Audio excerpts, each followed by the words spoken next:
Jnanam paramam dhyayam. Knowledge is supreme.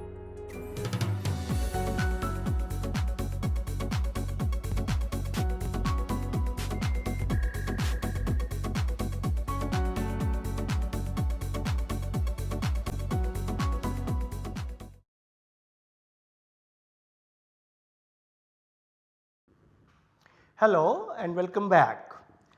Now, after having seen the working of a power diode, its switching characteristics, its construction and so on, now let us move on to a bit more complex power devices which are more involved and actually they can do lot more than the diode, which as you know is an uncontrollable switch. Okay. Now, let us begin with this type 2 switch, the thyristor. Now, thyristors actually is a generic name for usually the 4 layer devices which came up in 1950s, and the salient feature of these 4 layer devices is that they have an internal regenerative process which actually results in their turning on. Now, we will see that under the thyristor family there are several devices which were developed. One of them the silicon control rectifier, which we are going to see in details. The limitation of the silicon control rectifier, though it was possible to turn it on by using the gate terminal, it was not possible to turn it off by using the same terminal. You cannot have any control, you cannot exercise any control over the turn off of the device. So, basically I termed it as a car which we are driving, which has actually whose brakes have failed. Now, the question is how to stop this car. So, this kind of a challenge was always presented by the SCR. Then a variant of this was actually developed, which was called the gate turn off thyristor GTO, which actually could be both turned on like a SCR, but could also be turned off through its gate terminal.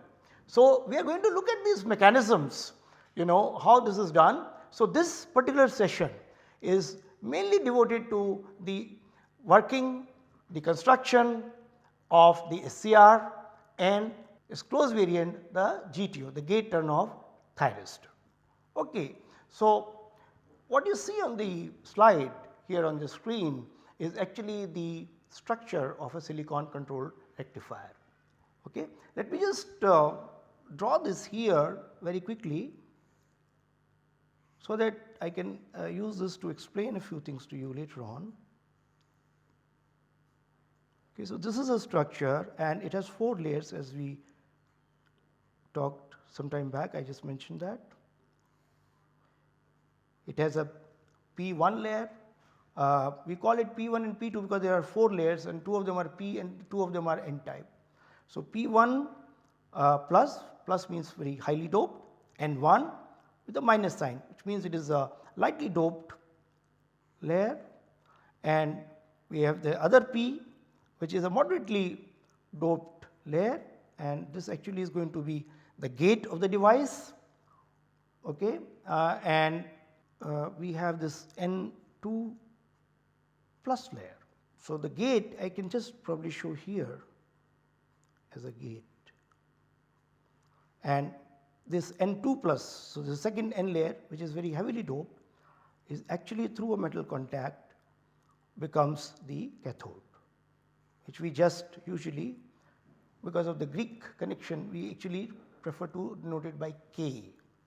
And similarly, this lower layer P1 plus highly doped P1 layer, we just show that this is the anode denoted by A. Okay. But for the reasons of the working of this device, the basic principle that control the working of these kinds of devices, okay, it is usually the case that the gate and the the cathode structures, they are highly interdigitated.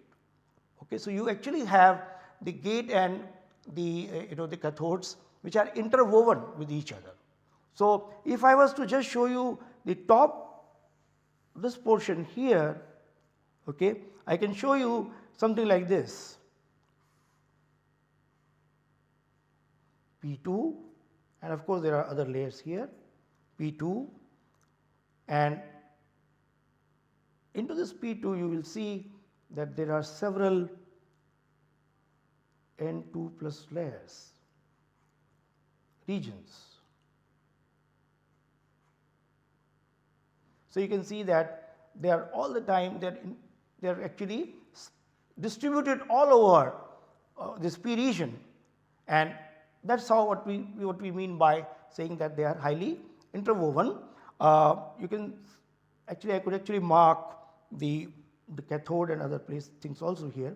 So, let me just say a metallic contact here, a metallic contact here and N2 plus and another one here and so on. There are many of these. Okay. They will all be connected at one place and this is called the cathode. Likewise, you have the gate structure here, the gate structure here, and they are also. So, let me just use a green color here. Sorry, I should have used a green color here. Okay, so, these are connected and these are giving you the access to the gate terminal. So, you can see that the cathode and the gate, they are extremely interwoven with each other, and this actually plays a very prominent role, and we will see that it is a very critical role in the operation of the device. Now, looking from the top, the structure of the anode and the gate being interwoven with each other or interdigitated with respect to each other can be actually represented. We will just have a very simple appearance.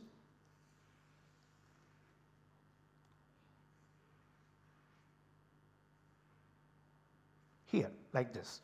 So, I will just use a red color maybe to denote the cathode part. This is all cathode, and let us just use a blue color to denote the gate. So, you can see that this portion is gate and here there is cathode.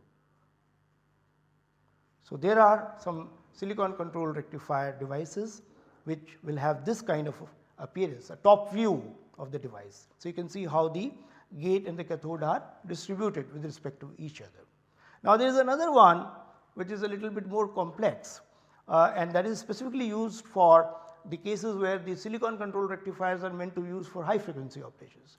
What you see just now, this one here is actually for low frequency operations, really when you are operating at a very low frequency.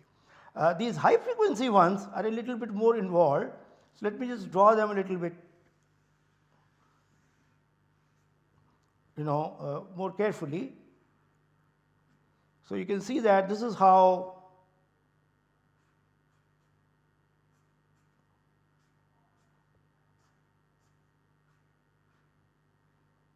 okay.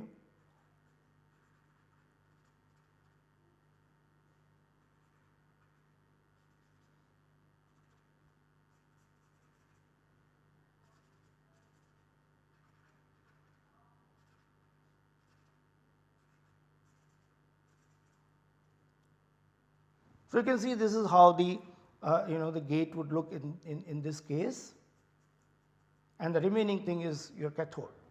This is a very important aspect for the SCRs and the GTOs. Now, let us try to understand how the SCR works. So, let me just draw this picture.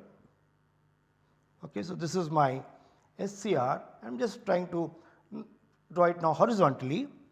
So, on the left side, let me say this is a metallic contact to the anode, and on the right side, let us say we have a metallic contact with K, and you have these 4 layers that we know very well. There are 4 layers, different types of semiconductors, and we have already seen that this is P1 very highly doped with a plus sign, N1 with a minus sign means it is a lightly doped, N layer, P2 here without a plus or a minus means it is a moderately doped layer of P type semiconductor, and here it is N2 plus. So, highly doped N type layer which is there. So, this is how this looks in horizontally SCR. Now, let us see what are the various modes in which the SCR operates.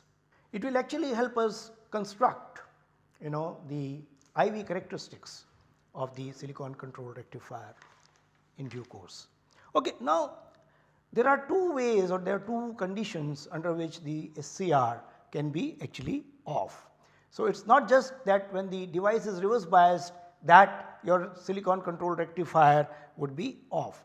It can actually be off even when a forward voltage is applied to the SCR, and this is called the forward voltage blocking capability, or what differentiates the fully controllable devices or semi controlled devices with a device like a diode which is uncontrollable switch or device.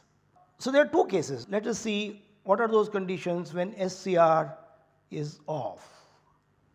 Okay. Now, this can happen, as I said, both when there is a plus VAK applied across the device or there is a minus VAK applied, which means it is a reverse bias across the device, and plus VAK is this is a forward bias across the device.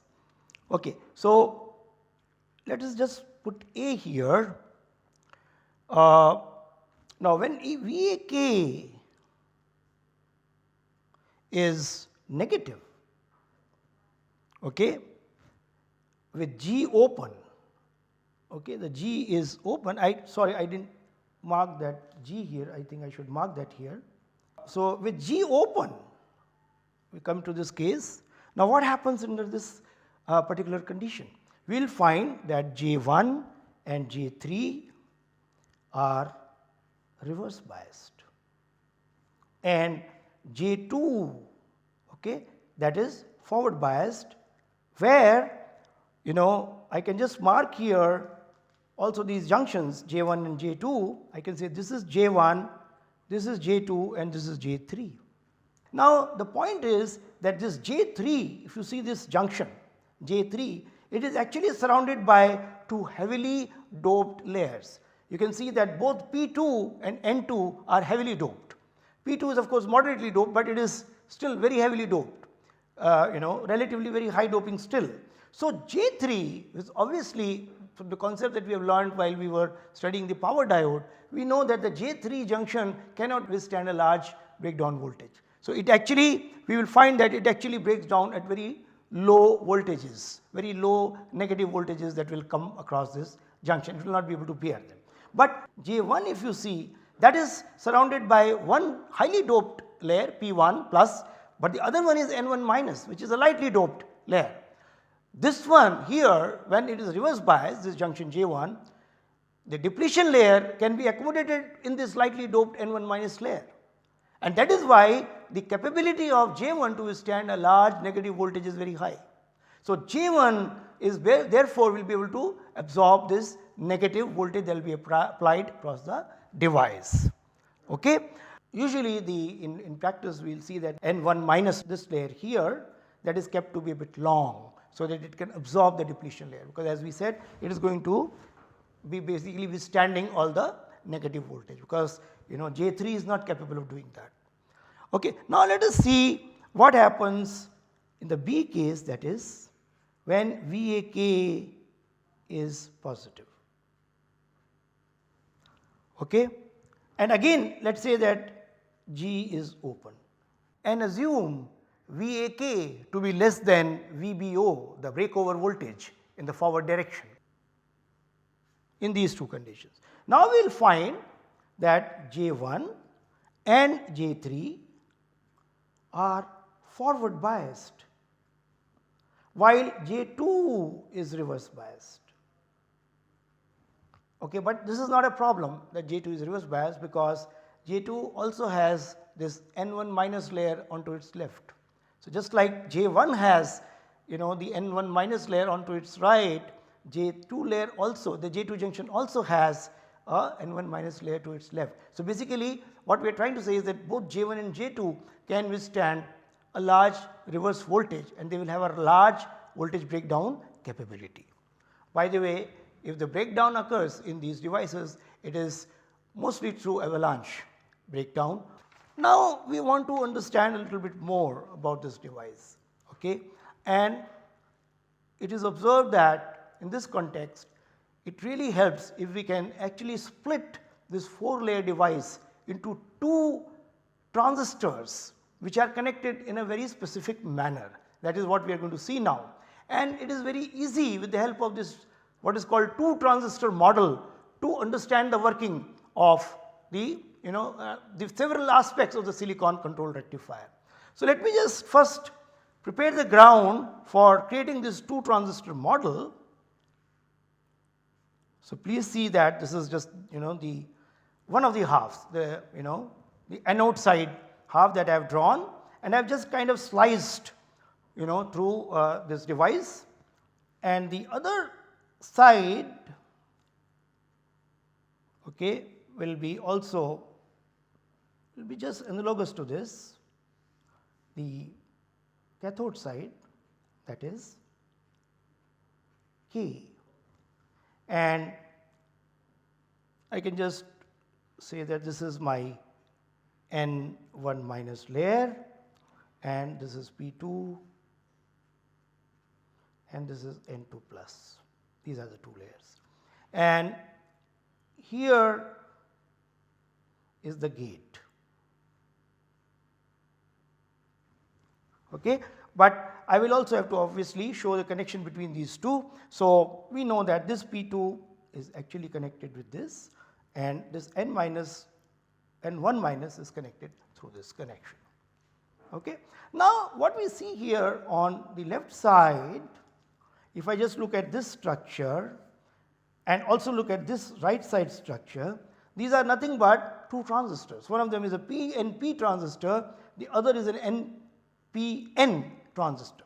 So, if I give them their symbols that are used to represent them, and I redraw this, I can probably make it much simpler to look at. So, let me just draw that. So, let me just draw the PNP type transistor first. So, let us say this is the anode of the main device of the SCR, and this is the first transistor which is the PNP type. Let us call this as T1, and in the bracket I will just say PNP type, and it actually is having a current IC1, the collector current that will be associated with it, and a base current IB1 that will be associated with it, and of course, we also have the emitter current which is associated with it. We can similarly draw the transistor corresponding to the second half of the SCR shown above. So, this is that NPN transistor, and it is not very difficult for you to see that this base of the second transistor, which I am calling as T2. Now, this is an NPN type first of all transistor, and this one, the base of this is connected to the collector of the first transistor, and we can also say that this is getting a base current IB2, and let us say I should probably use another color, maybe a blue color here, just to say that this is the IG, which is probably coming from some circuit which is designed to provide the gate current for control of the device SCR. So, this here is going to K. Now, let us quickly understand a few things. Let us apply a forward voltage across the device, that is, the anode is more positive compared to the cathode. Assume that the applied voltage is less than the forward breakover voltage VBO, which we will discuss when we come to the IV characteristics of the device. When IG is 0, both T1 and T2 transistors are off.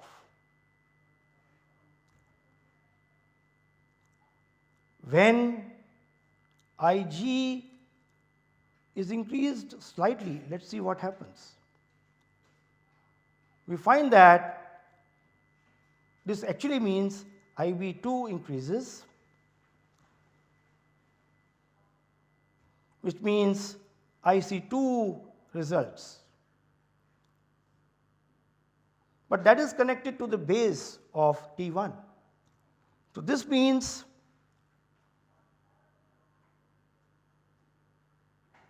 because IC2 is equal to IB1, IC1 begins to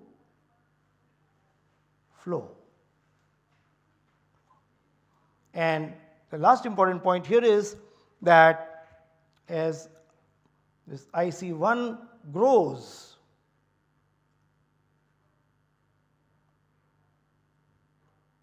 it actually pumps in extra base current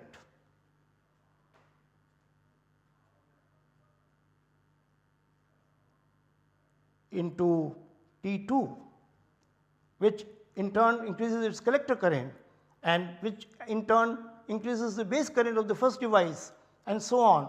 So, you can see that this is a cyclic process.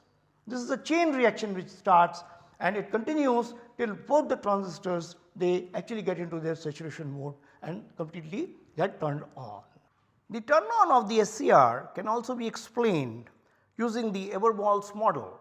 According to the Eberball's model, IA, so let me just write this equation, the current flowing through the device IA is equal to alpha 2 into Ig, where Ig is nothing but the gate current, plus ICO1 plus ICO2 divided by 1 minus alpha 1 plus alpha 2, where ICO1 and ICO2 represent the leakage currents of the device, and alpha 1 and alpha 2 are the base transport factors associated with the two transistors.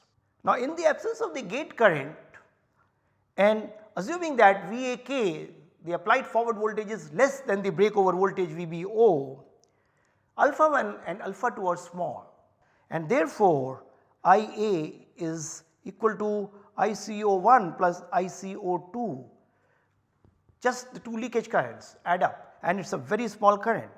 When the forward voltage applied across the device VAK tends towards VBO, the reverse bias layer J2, it expands into the N1 and the P2 layers. As this depletion layer, due to the reverse bias, it expands into N1 and P2 layers, the base areas of the two transistors, they reduce. This results in a higher gain value, and the value of the alphas also go up. Now, as alpha 1 and alpha 2 values go up, alpha 1 plus alpha 2, it tends to 1, and if I just number this equation as A and I use this fact that alpha 1 plus alpha 2 is equal to 1 in equation A, we can see that IA, the current through the device, it rises, which means that the device turns on. Now, as the two transistors, the PNP and the NPN transistors, they go into saturation and the anode current of the device, it builds up, there is a time when this current actually exceeds a certain value which is called the latching current. And I can just say, if I just denote the device current by IA, I say the moment my IA is greater than or equal to IL, where IL is nothing but the latching current. Okay. Now, the device becomes uncontrollable through G. So, now even if we remove that G source or even we apply anything to the G source to somehow stop the device from conduction, it will not help, that control is lost. Interestingly, to understand the concept of the latching current, we need to go back to the original 4-layer structure of the SCR. Now, I will just quickly draw this 4-layer structure. Okay, so, these are the 4 layers, and if we have the anode on this side and the cathode on this side, I can just mark these various layers as N2 P2, N1 P1. Now, as the device turns on, the P2 layer, it gets flooded with electrons coming from G, the gate, and together with the N1 layer, these two, they actually constitute what is called an intrinsic low doping density N layer of the device. Thus, the SCR, it actually reduces to a power diode structure which we have studied before. Now, we know that a diode is uncontrollable. Now, that is why the gate of the SCR, it loses control over the device once it has crossed a certain value of current called the latching current. In fact, after the SCR has turned on, the 2 transistor model is not really valid. Now, one very important thing is about the switching off. As we said, the gate control is lost once the device current has exceeded the latching current. Now, let us say that by some mechanism this current is brought down. Now, while this current is being brought down, the device actually is not turned off, is not considered to be off, okay, as long as it has not gone beyond another very important parameter, current parameter, which is called the holding current. So, while we are trying to switch off the SCR, my IA must go below this current which is called the holding current, and the holding current is less than the latching current, okay. And for the ideal case, it is very common to take IH to be equal to 0. So, you actually want your device current to fall to 0, and now you must maintain a reverse bias voltage across the device for a certain stipulated time TQ, okay, which is called the circuit commutated turn off time TQ, for the device to completely switch off. Otherwise, if you again apply the forward voltage to the device, it may again get turned on, it may remain in the turn, it may not never switch off, it may turn on again. Actually, the turn off characteristics of an SCR are similar to a power diode that we have seen before. Hence, during the turn off, the excess charge carriers must be removed in the case of an SCR also. This takes time. There is a trade off between the value of the TQ and the forward voltage drop of the device. If TQ is more, typically more than 100 microseconds, as is the case with the rectifier grade SCRs, then the forward voltage drop is relatively low, typically 1.5 volts on an average. However, if the value of TQ is less, typically 20 to 30 microseconds, as is found in the case of inverter grade SCRs, then the forward voltage drop goes up and is found to be typically 2.5 volts or even higher in such cases. Okay? So, that is an important thing. Now, the other very important thing about these SCRs is that they have, because the surface areas are large, usually used for very high power applications, and though the gate and the cathode structures are, we have actually made them highly interdigitated. We have tried to make them distributed so that the gate has access to all the regions of the cathode as is required, because if you are trying to put a control pulse through gate, it must be able to reach all the regions of the cathode to be able to then only it will be able to exercise control over the device. So, in spite of doing this in SCR, we find that this does not really happen, and whenever the gate trigger is given, the current through the device actually starts from a very small slice in a region which is very close to the gate, and then slowly it spreads to the other areas. Now, since the external circuit in which, or the circuit in which the SCR is connected, that has nothing to do with what is that region or what is that slice or portion of the device which is actually conducting. It has a large current, let us say, to conduct, it wants a large current to flow. Now, that current tends to come out from this very small slice very close to the gate region, and this can cause that very high current to pass through that slice, very thin slice or braid of the device, which may actually cause localized heating, hot spots, and may ruin the device. Therefore, there is a limit which is called the di by dt limit, which must be followed, and it is actually part of the specification sheet of any SCR, that you should not exceed a di by dt beyond a certain value.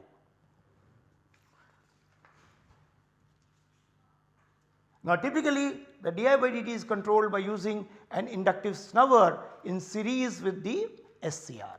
That is how you limit the di by dt, so that you do not have hot spots and you do not ruin the device. It is a very important parameter. Now just like we saw there is a limit on the di by dt, if you recall, one of the things is that when the device was applied a forward voltage, it was actually the J2 which was reverse biased. So J2 junction which was a reverse biased. Now if we just see the device here, in this way, and we just say that there is a J3 here, J2 here and J1 here, my anode is on this side, my cathode is on this side, okay. This is P1, N1, P2, N2, that I have. Now J2 is reverse biased when I have applied a positive polarity externally through an external source, through this. Okay. Now it is basically, as you know, a reverse biased junction. J2 is a reverse biased junction, it actually acts as a capacitor. And we know that we can write this relation Q is equal to Cj2, let us say the junction 2 capacitance when it is reverse biased, Cj2 into V. Okay. Now dq by dt from here will give me Cj2 into dV by dt. Now what happens that if this dV by dt, it actually is more than a certain value, you will actually have this dq by dt which is nothing but the current, and which I can actually show with the green color here, that this is the current which is actually passing from N1 to P2, this is the current that is because of this junction J2 capacitance. So this current, and I can actually call this as IC, let us say. So what we can see that this current that flows, its value will depend on how large is dV by dt from this expression, and if this value is very large, my IC will be large. And if you see this diagram carefully and look at the previous constructions carefully, you can see that this IC is working just like giving a gate current to the device, which will actually trigger this device into conduction. So basically you will have to limit dV by dt, otherwise the device may get into conduction arbitrarily at any time, not through a proper control at the time that you desire through a proper gate signal. So that is why there is a limit on the dV by dt rating as well. Now one very nice way of actually handling this is actually realized through shorted emitter connections, which I will just show here. I will just show the relevant part. So this is my the cathode, and my gate is here, let us say, and N1 layer is here. So this is P2 basically, and now what has happened is that my emitter is shorted at many places. So what I will actually see is something like this. This is the emitter or the cathode. Okay. So what will happen is that when this IC will come, as I have shown in the previous diagram, okay, it will actually find a path directly to the cathode. It will directly find a path, because if I just draw here, this is all connected. This is all connected here, this cathode through this plate, they are all conduct. So basically you will have this current IC which comes and goes, it bypasses the the layer which is N2, it bypasses the N2 layer, and it actually straight away goes to the cathode. And in this process, it reduces the effect, and you can actually have more dV by dt. So if you want to increase the rating dV by dt, you can actually have a structure of your emitter which is made like this, and therefore this current that is being generated through the reverse bias junction J2, this will actually get distributed all over the place. It will bypass the N2 layer, and in the process it will allow you to have more current, which means more capacitance, which means that it will allow you to get or to work with a higher dV by dt. So, we will just quickly see the characteristics. So, let us say we are plotting VAK onto the right side, minus VAK on this side, and we have this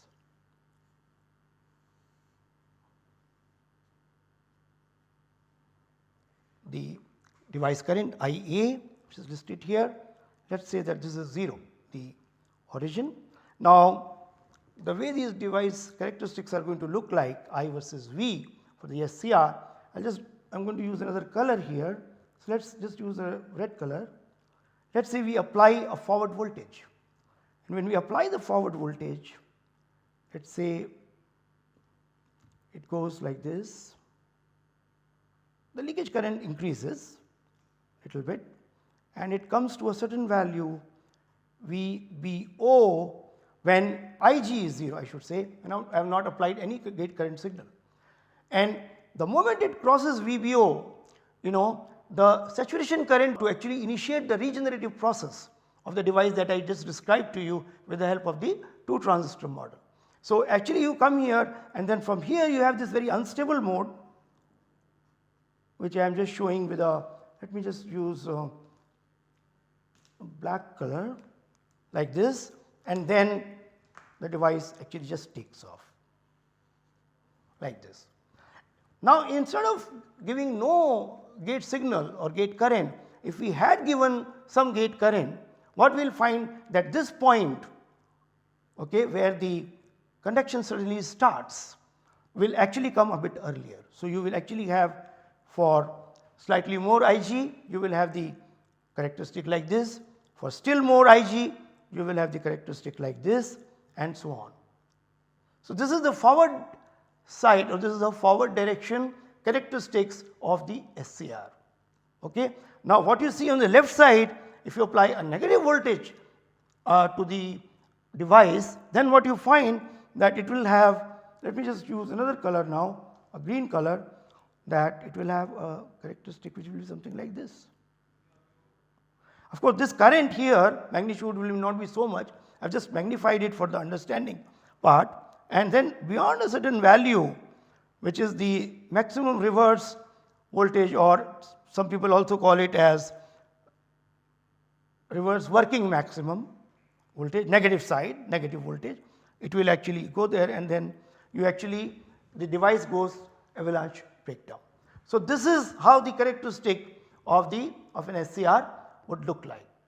Now, the characteristic of a GTO is also similar as far as the forward side is concerned.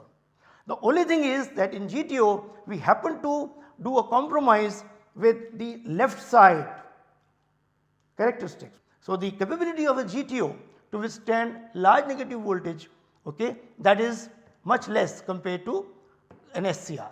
For an SCR in general, the rating of the VBO, this rating and this rating here, both they would be symmetrical, they will be same.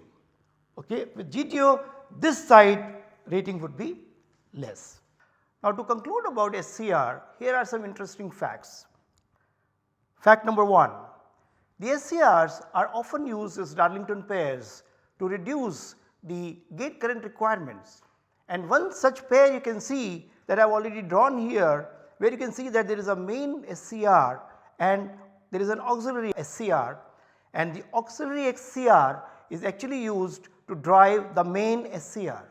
It suddenly reduces the gate requirement required at this terminal G for the overall device, but it actually has a disadvantage of high forward voltage drops. Fact number 2, there is a variant of SCR which is called the asymmetrical SCR, where the reverse voltage capability of the device is not same as the forward breakover voltage capacity of the device, or the forward breakover voltage rating of the device, because usually that is the case with the SCRs. Now the reverse voltage blocking capacity is actually compromised through special design in the structure so as to achieve a lower turn off time TQ and to achieve a higher dV by dt rating for the device. Point number 3, there are special variants of SCR which are actually called the light activated SCRs, which actually get triggered by flashing light on the gate region. Now this is a very important and useful device for high voltage applications where several of these devices are actually stacked in series and providing triggering signals becomes a challenge. Now after having done this, let us now see the most important and popular variant of SCR, that is the GTO. Okay, now coming to the GTOs, which I said that they take away the inconvenience of the SCRs. As I said, the SCRs, they cannot turn off in spite of the fact that their basic construction do have some sort of interweaving between the gate and the cathode region, but it is not so significant. The GTOs were designed with even more prominent interdigitization of the gate and the cathode region, and what you see on your screen right now is the example of a gate turn off thyristor GTO, which is nothing but a variant of thyristor. So you will see that its structure is almost the same as an SCR with some minor modifications done here and there, okay, to be able to be switched off. Okay. So what you see here, for example in the slide, you can see that this is a very highly interdigitated structure. I will just mark and show you. So if you see here, this is a very highly interdigitated structure, what you see on the screen here. Okay, so this is your cathode, and you can see that the P layer, okay, which is the gate of the device, okay, that is, you can see that it is highly interdigitated. In fact, the cathodes are actually made like islands. They jut out from the surface, okay, in between the gate area, and they are all connected through a common metallic plate, and this is what you see on your screen right now. Okay, so how we are able to switch off a GTO but not an SCR? So one of the important things that really is contributing to this is the fact that we have a very highly interdigitated structure. So this is something that is very important for us to understand. Now to understand this mechanism of switching off the GTO, let me just draw this structure, and let us just try to see how this can be done. So let me just draw one more time this 2 transistor model. Remember, the structure of the GTO is same as that of the SCR. So it can also be represented by a 2 transistor model, just the same way as we have seen in case of the SCR. So here there is a, so that is your T1 as before, and this is a diode, and there is another diode here. We are just representing the various junctions of the transistor by diodes. This is T2, okay, and this is connected here. This is nothing but K, and here this thing, let us say, is connected to an external supply, okay, VAK. Now we are trying to turn it off. So we are assuming that we are applying to the gate terminal a negative voltage. Okay, we are applying a negative source. So let me just denote that using a red color. This is the G of the device, and I just connect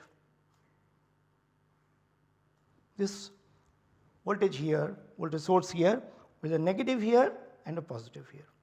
Now the moment this source is applied, as you can see in this diagram, that this particular junction, it becomes reverse biased. Okay, it gets reverse biased, and when that happens, this transistor T2, it actually goes to from saturation it goes to cutoff mode. So, of course, our assumption is that in the beginning, just before we applied this negative pulse to the gate, the device is conducting, and when it is conducting, we have seen before, I told you that both T1 and T2 are in saturation. So, when a negative voltage is applied across this this junction represented by a diode, then you find that this particular transistor T2, it goes into cutoff. Now, when that happens, okay, then this current that is flowing here in this branch, which is the collector current as far as the T2 is concerned, but the base current as far as T1 is concerned, we find that that reduces, and when that reduces, T1 also goes to cutoff, and it again you can see that it actually causes a cyclic process. It is a chain reaction.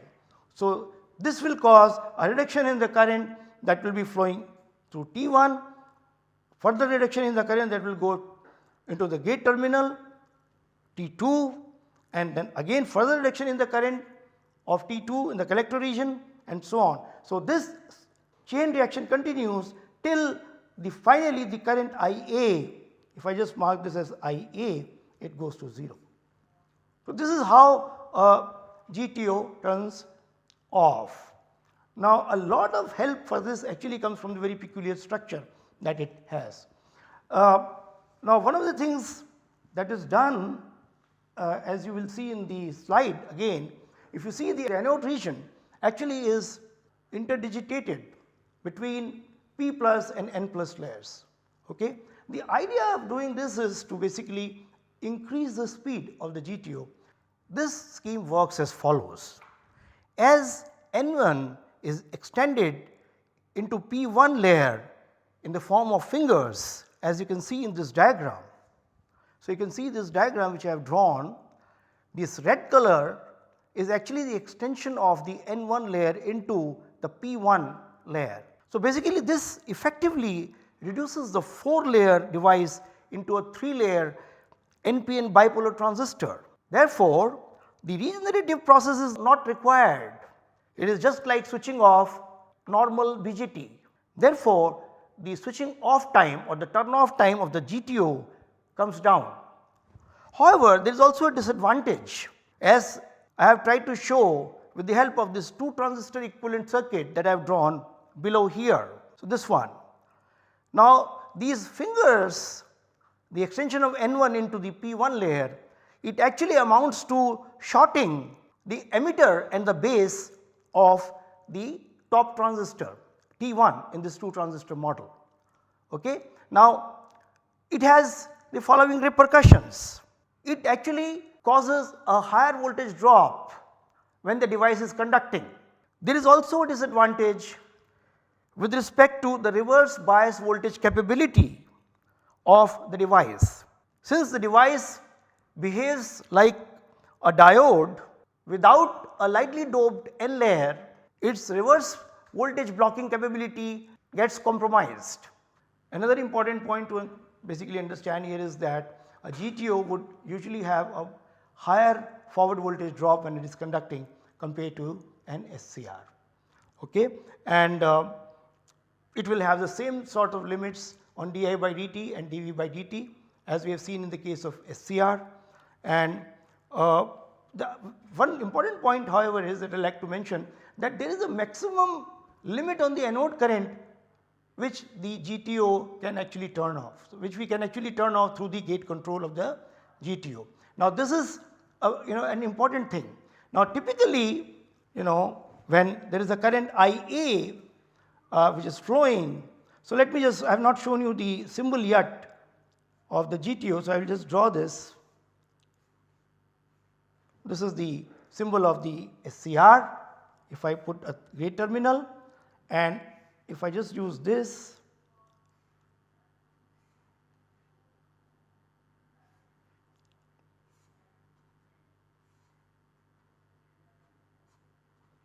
so these are both gates. So, this is SCR and this is GTO. Okay, these are the symbols. Okay. Now, let us say it is conducting, the GTO is conducting a current IA. Now, what is that current that we need to pump through the gate terminal to turn the GTO off? It actually is determined by this what is called the turn off current gain, okay, which we will denote by beta off of the GTO. Okay. So, that turn off current gain or the beta of GTO, it is defined as the IA that is flowing, what I am showing here, okay, divided by IG, the current that we need to pump through the gate control to turn the GTO off. So, you can see from here that if the typical values of beta off are something like 3 to 4, then you can see that we will need a very high current, up to 25% of the IA will be required to actually switch off the device. So, there is obviously a limit on this what current you can pump through the gate. Okay. So, that is why there is a very critical value that you can actually turn off your GTO. So, IA, if it is beyond a certain value, you will not be able to turn off through the gate control as is usually thought. Okay. So, these are some of the things I wanted to tell you. Of course, one of the very important thing is that for the GTOs we have to, if we are trying to turn on and turn off, turning on is same as what we do in the SCR. So, typically the waveforms would appear something like this. So, this is for turn on of the GTO, and let us say this is nothing but TA and TB, and when you are trying to turn off, then you need to give a pulse, a high current pulse, which will be determined by our beta off, what I just explained to you, and this is how it is going to look like. So, this will be TB and TC, this will be the duration when you are trying to turn off. So, basically you will have to give a continuous current waveform to the GTO, unlike the SCR, to turn it on, while as far as the turning off is concerned, you can give a high current pulse which will be determined as per the wave shape, it will look like this and will be determined by the limitations imposed by the beta off value, okay, which is nothing but the turn off current gain of the GTO. So, I think we will just conclude this session here with this. I thank you very much for your attention, and we will continue to work on the power devices in the coming lectures. Thank you very much.